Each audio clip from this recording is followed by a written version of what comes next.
அண்ட பேரண்டமெங்கும் ஆடிடும் பாதனே ஈசனே ஜெகதீசனே தென்தில்லை நடராஜனே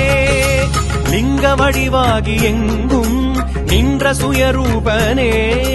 சீலனே திரிசூலனே சிவபூதகணநாதனே கால காலனாக நின்றவா காளை மீது வந்தவா ஆலகால முண்ட சங்கரா ஆரமுகம் தந்தவா காளியோடு ஆடி வென்ற திருவே காட்சி தந்து அருளுகின்ற திருவே ஓம் சிவோகம் ஓம் சிவோகம் சித்தம் சிவமாக வேண்டும் வேண்டும் ஓம் சிவோகம் ஓம் சிவோகம் சித்தம் சிவமாக வேண்டும்